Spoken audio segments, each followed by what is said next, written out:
In this video, we'll show you how to change the fan assembly on your Nissan Altima. You can find it on CarParts.com via the link in the description. For safety reasons, we advise you to disconnect the battery. To do so, we recommend watching the video, How to Replace the Nissan Altima Car Battery. You need to drain the coolant circuit. To do this, we recommend that you watch our video, How to Perform a Coolant Flush on a Nissan Altima. Using a 10mm socket, unscrew the two air intake resonator retaining bolts. You can now remove the air intake resonator.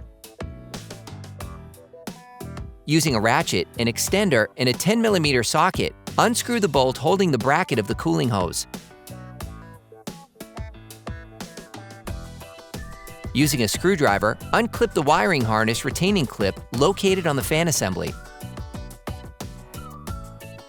Disconnect the two power connectors from the fan assembly by pressing the tabs and pulling on them. You can also use a car trim removal tool to help you. You now need to disengage the fan assembly from the radiator. Using a ratchet and a 10mm socket, unscrew the two bolts holding the fan assembly. You can also use a wrench to help you.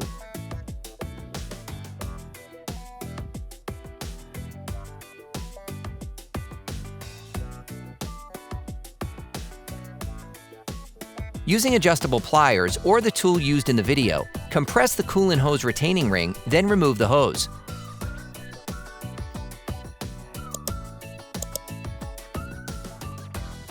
For great content, our best price, and fast shipping, download the CarParts.com app now. You can now remove the fan assembly.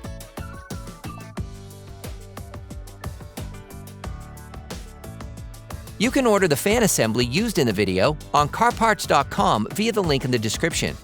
Take the new fan assembly and check its 3 retaining lugs.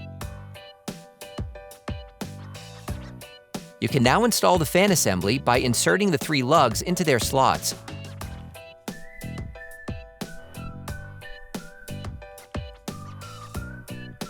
Reconnect the hose. Put the coolant hose retaining ring back in place. Screw the 2 retaining bolts back in. Reconnect the power connectors. Put the retaining clip back in place. Screw the bracket retaining bolt back on. Now you need to refill the radiator with coolant and purge any air from the circuit. To do this, we recommend that you watch our video, How to Perform a Coolant Flush on a Nissan Altima. The video also shows how to expel air from the circuit when refilling it. Put the air intake resonator back in place. Then, screw the retaining bolts back in. Operation complete. Quality parts, priced right.